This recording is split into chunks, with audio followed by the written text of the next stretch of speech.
sou a Carol Triguis. Eu sou a Pri Carvalho. E esse é o Tal do Ator.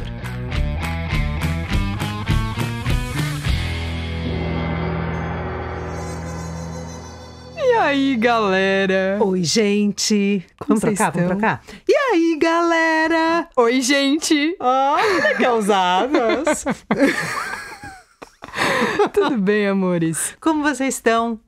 Queridos e queridas, é o seguinte, a gente resolveu compartilhar com vocês uma parte do nosso aprendizado, que a gente fala pouco, né? Às vezes a gente fala muito sobre interpretação e a gente fala pouco sobre direção. Só que eu e a Pri, a gente há muito tempo trabalha como professoras e diretoras, então a gente resolveu fazer alguns episódios falando sobre isso. Bom, para começar, a figura do diretor como a gente conhece hoje demora muitos anos para acontecer no teatro. Antes, os grupos de atores se reuniam e colocavam eles mesmos o texto de pé. Pensa só, se o teatro nasceu no Ocidente em 400 a.C., mais ou menos, e a figura do diretor nasce só no fim do século XIX e mais de fato mesmo nas primeiras décadas do século XX, isso significa que o teatro passou aí uns 2.400 anos sem diretor. A gente tinha um ensaiador, que era o responsável por ajustar as entradas e saídas de cena, mas não tinha uma pessoa dedicada a conceber o todo do espetáculo. Sim, e na Grécia, os autores participavam das encenações, né? O Shakespeare, que além de dramaturgo dirigia um teatro, ele fazia essa função de dirigir, por assim dizer, de organizar minimamente a montagem. Aí, no século XVIII, o teatro ocidental estava no auge da idolatria dos grandes atores, que eram atores com linda voz, gestos largos, que chegavam na ribalta maravilhosamente vestidos e declamavam seu texto com vozes fortes e dicção perfeita. Não tinha ainda a ideia de unidade estética, tanto que esses atores eles não usavam figurino de acordo com a história da peça, né? Não, eles colocavam a sua melhor roupa, como se eles fossem estrelas de rock ou destaques de escola de samba, sabe? Os atores eles se exibiam maravilhosamente vestidos para a plateia. Inclusive, esses atores, eles nem ensaiavam junto com o elenco. Eles decoravam a sua parte, chegavam na hora da peça e faziam. O resto do elenco sabia que o centro e a frente do palco era desses atores. Então, outra parte do elenco, que às vezes até ensaiava junto, se posicionava só nas laterais, deixando esse espaço central e frontal para a grande estrela.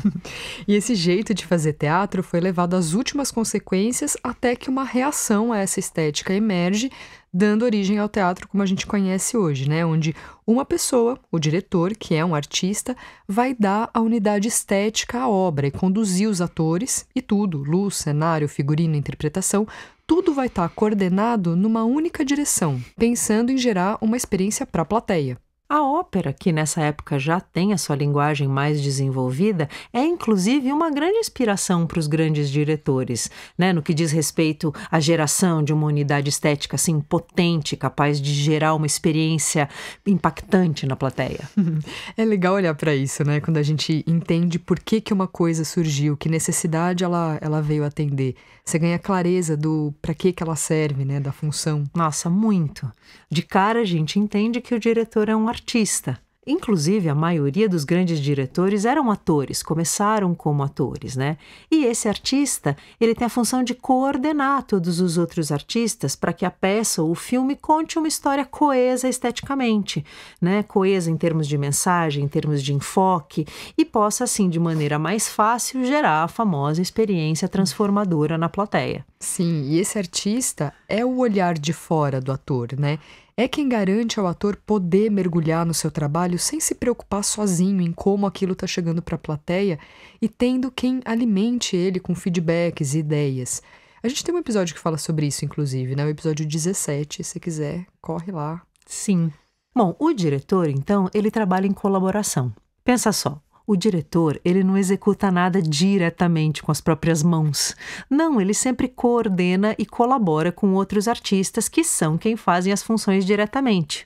Por exemplo, no teatro, o diretor vai falar com o iluminador, com o figurinista, com o cenógrafo, com o criador da trilha sonora, com os atores, etc. No cinema, aí o diretor fala já com outros diretores, né? Como o diretor de fotografia, diretor de arte, com os assistentes de direção e com os atores, por exemplo. São só diferenças de nomenclatura, né? São os outros artistas que põem a mão na massa e fazem cada coisa. O diretor, ele cocria com esses artistas. Então, o diretor tem que ter um nível altíssimo de habilidade de lida com pessoas, já que ele vai passar quase o tempo inteiro em diálogo com outros artistas. E o diretor também é quem unifica a obra, né? É o para onde a peça e o filme estão indo, isso fica na mão do diretor. Então ele tem que ter muito claro qual é o conceito que norteia a obra. E é por isso que ele é um grande respondedor de perguntas, né? Todo mundo vai perguntar, checar, trocar com ele para garantir que está todo mundo indo para o caminho certo, para o mesmo rumo. Bom, então, com esse panorama geralzão assim na cabeça, a gente pode começar a desmembrar e aprofundar um pouco sobre essa função quase mítica do teatro e do cinema, que é a figura do diretor. Né? O que ele faz? Para onde ele olha? Como é que é ter muitos, às vezes centenas de profissionais sob a sua coordenação? Como que é essa função de ser o grande interlocutor dos atores? Né? Ser o olho de fora de um profissional como um ator que se atira em emoções profundas e desestruturantes, ajudando os atores a entrar e sair delas para que a história seja contada e a experiência entregue. Porque se ele não desempenha diretamente nenhuma função, o diretor, né, ele cocria. E ele cocria em dezenas de posições ao mesmo tempo, e isso não é exatamente simples. Sim, e é claro que tem muitas maneiras, né, de dirigir uma peça ou um filme, mas a gente poderia dividir mais ou menos em duas formas básicas, né? Falando de cinema, que acho que é um jeito mais fácil de visualizar, tem dois tipos de diretor que você pode perceber quando você assiste os filmes. Tem um diretor que ele tem tudo controlado, né? Ele tem muito precisamente como que ele vai contar aquela história, quais são as imagens que ele precisa captar, né? Como que tem que estar a arte, a direção de arte, cada objeto, cada coisa. Ele tem tudo muito controlado para entender como isso vai chegar quando for captado pela câmera. Um exemplo disso é o Kubrick, né? Por exemplo, ele é um desses diretores que tem mais esse controle na cabeça. E tem o diretor de ator, que é o Lars von Trier, por exemplo, que para ele o importante é que os atores estejam vivendo aquilo de verdade, interajam dentro daquela atmosfera. E a câmera vai servir a esse acontecimento. A câmera vai atrás do ator, captando essas emoções e o jogo cênico que está acontecendo entre eles. Ele faz de tudo para o clima que está acontecendo em cena entrar na câmera. É importante você saber como o diretor que você vai trabalhar junto trabalha. Para você não esperar dele uma metodologia que ele não necessariamente vai te oferecer. E para você não passar o processo inteiro brigando, sofrendo, se desgastando e desgastando o próprio processo. Então, dica, pesquise tudo o que você puder sobre o diretor. Isso ajuda muito. Você já vai conhecendo, você já vai sabendo melhor o que esperar e como, inclusive, se preparar para o trabalho de acordo com o diretor que você vai trabalhar. Que legal. Até porque faz parte do nosso trabalho, né, como ator e atriz, colocar o nosso emocional disponível para interpretação. E se a gente começa a se desestabilizar muito e se ocupar muito com coisas de fora da cena, a gente vai gerando um caos, né? E ficam aqueles trabalhos confusos, uma montanha-russa de emoções, e que não precisa ser vivido assim, né? Por exemplo, se você for um ator ou uma atriz que trabalha de dentro para fora, você pode se ver muito tentado a fazer críticas ao diretor que não trabalha assim. E aí você vai ficar trabalhando na retranca com ele, não topando fazer parceria, e o que não é sustentável para o trabalho, né? Você pode até entrar em disputa de sistema de pensamento, ter uma postura quase infantil de desafio à autoridade, sendo que você não precisa descartar o trabalho de dentro para fora que você faz, mas você vai sim ter que adaptar esse trabalho àquele processo. No começo vai ser mais desafiador e normal, porque você está fora da sua zona de conforto e pode levar um tempo mesmo para você se apropriar daquilo. No fundo, o que está acontecendo é que você fica com medo daquele jeito de trabalhar porque você acha que você só sabe trabalhar do seu jeito ou, no mínimo, está muito mais confortável a trabalhar de uma determinada maneira. E aí não é simples você topar de verdade o que o diretor está propondo para ver que bicho dá. Agora pensa comigo, se você viu os espetáculos do diretor, gostou e por isso está trabalhando com ele, então confia que a metodologia dele tende a dar certo.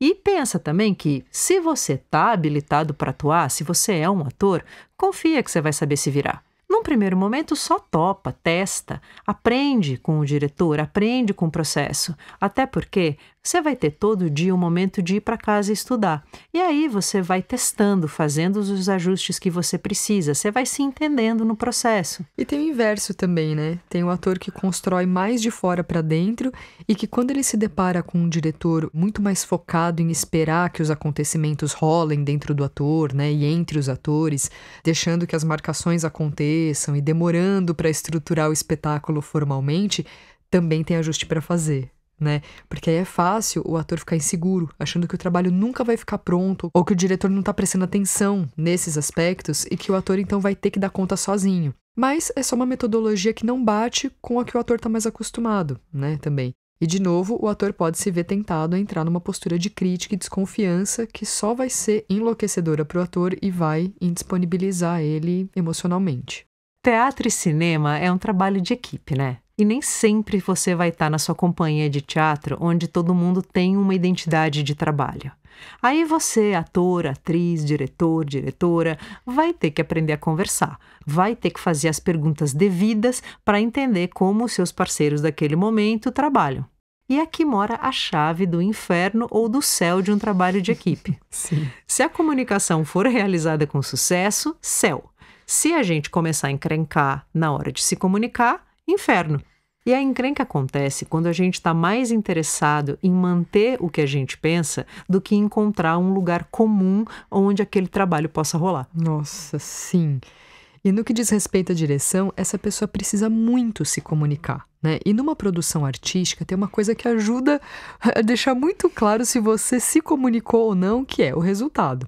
Né? Você vai ver se a pessoa entendeu ou não o que você disse para ela, porque ela vai executar na sua frente, né? Você tá ali dirigindo, aí você faz um pedido pro ator e pra atriz. Ele vai fazer na sua frente e você vai ver se foi compreensível ou não. E ela sempre vai executar o que tá na mente dela, o que ela entendeu. E se o que você tá querendo como resultado é diferente de algo que a equipe tá fazendo, você vai precisar se comunicar melhor.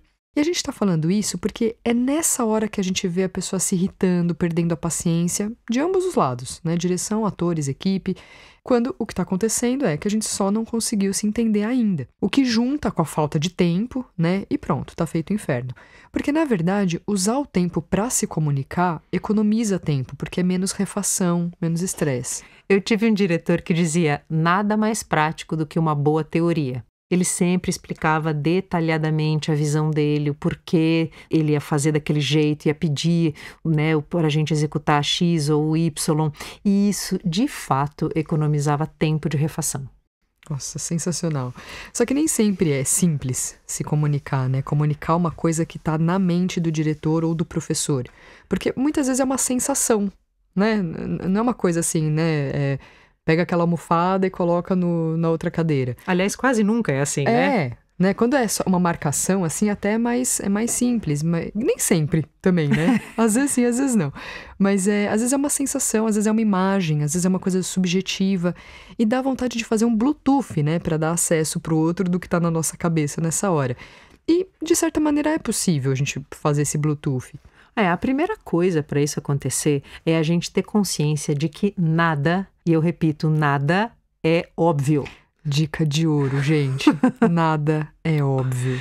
A gente precisa ter consciência de que quando a gente faz um pedido para o ator, ou para qualquer pessoa, a gente tende a partir de uma série de premissas que na nossa cabeça são óbvias, mas que não são tão óbvias para o ator. Aí o ator vai lá, realiza uma coisa muito diferente do que o diretor pediu, e isso não quer dizer que o ator tá maluco, que ele não sabe fazer. Quer dizer só que a comunicação não aconteceu e que você vai ter que esmiuçar algumas premissas para o ator conseguir entender o que está na sua cabeça. Nossa, sim. Nada é óbvio. Às vezes o ator acha que uma cena tem uma função porque ele está sem visão do todo, e o diretor percebe outra função para aquela cena, e só conversando que essas coisas se esclarecem. Bom, segunda, tá absolutamente nítido na minha própria mente de diretor? Às vezes não tá. Às vezes é algo que eu ainda tô testando. E eu posso falar isso pro ator, eu também não tenho certeza, vamos testar. Sim, porque fica estabelecido, né? Sim. Que a gente tá no meio de um teste né? Que eu não tenho um resultado tão nítido assim para passar para você nessa hora, para te explicar, né? Não, isso é ótimo, porque aí a gente joga realmente em parceria, né? Testa aí, inclusive porque de dentro o ator pode pegar esse teste e levar para outros lugares, porque ele está jogando de dentro, né? Sim. Que você faz uma proposição e vê o que acontece. E é legal para o ator saber que a cabeça do diretor funciona assim. O diretor, ele não chega com tudo pré-concebido. Total. Né? As coisas mudam conforme o ator vai dando o input dele. Sim, porque a gente idealiza uma coisa, né? Tem um caminho na cabeça. Só que você só descobre como aquilo está funcionando a hora que o ator faz na sua frente, né? A hora que ele executa, você entende como que aquilo chega na plateia. Porque você está ali usando um olhar de plateia para descobrir como chega. Sim, e às vezes ele faz de um jeito que não era exatamente o que você tinha na cabeça, mas que, putz, isso super funciona, e aí isso reestrutura as próximas coisas naquela cena, né? Sim, total, isso acontece muito. Então, uma terceira coisa é, né, diretores e diretoras, usar ferramentas para transmitir a ideia, né? Uma é falar, explicar, né? Outra é demonstrar, fazer para o ator entender melhor, né? A outra, mostrar referências, ou até literalmente desenhar, né? A gente pode usar essas ferramentas para fazer a pessoa compreender o que está na minha cabeça exatamente. Eu lembrei de uma cena que eu vivi, estava no meio de uma filmagem e era uma cena que eu tinha que correr atrás de um carro e eu tinha que arrumar o tênis, assim, tipo, sair meio ainda sem terminar de me arrumar, e eu tinha que correr atrás de um carro. Então eu terminava de botar o tênis enquanto corria. E aí o diretor cortou várias vezes falando que eu estava fazendo errado, né? E eu arrumava o tênis, corta, não é aí, não tá certo, não, está atrasando. E eu fui tentando fazer o ajuste que ele estava pedindo, e aí foi assim, umas 7 vezes. Cortou e refaz, e refaz, e refaz. E eu não estava entendendo exatamente o que estava na cabeça dele. Aí chegou uma hora que ele me chamou e ele me mostrou o monitor onde o ator assiste ali, ele assiste o que a câmera está captando. Aí ele me mostrou, você está arrumando o tênis antes do enquadramento. Aí eu vi que eu estava arrumando o tênis fora de cena e passei a arrumar dentro da cena, né? Foi muito simples o ajuste. Era só eu arrumar onde eu sabia que estava o quadro. Só que sem ele me mostrar, eu não tinha como saber o que estava acontecendo. Eu só sabia que estava dando errado, mas eu não sabia o que estava errado. Sim. Aí a comunicação se fez, aí acabou o problema, né? Foi uma vez, pronto, ficou certo. Sim. Tá falando, eu tô pensando também que tem aquele momento que você não quer explicar muito pro ator, porque você quer ver o resultado do ator tendo que se virar. Só que às vezes você tem que explicar isso para ele. Você tem que dizer, eu vou te deixar um pouco no escuro aqui. Mas vai aí. Vai aí que eu tenho uma coisa na cabeça. Aí o ator fica seguro. Que ele fala, eu tô meio no escuro, mas é de propósito. Sim, e tudo bem. Tô seguro em jogar nessa posição agora, né? Gente, a gente precisa só conversar. Sim. A gente só precisa conversar, cara. É isso. Bom, gente, esse é o primeiro episódio para a gente começar a falar sobre direção. A gente, como a Carol falou no começo, pretende fazer outros. Sim, inclusive se você tiver dúvidas sobre esse assunto, vai lá no @coexistteatro, coloca suas perguntas sobre direção, Nossa. né? Conta suas vivências, o que você já viveu por aí. A gente vai ter maior prazer em responder aqui. E se você tem interesse em adentrar o universo do teatro, da interpretação, a gente acabou de abrir inscrição para as próximas turmas do nosso curso livre de teatro, iniciante e avançado, que começa no dia 24 de julho de 2021. Yes! Vai lá no coexiste.com.br/teatro, tem lá os horários, tem tudo certinho. E chega aí, vamos viver isso na prática, vai ser mó legal. Fala com a gente e até mais. Até semana que vem. Beijo! Beijo!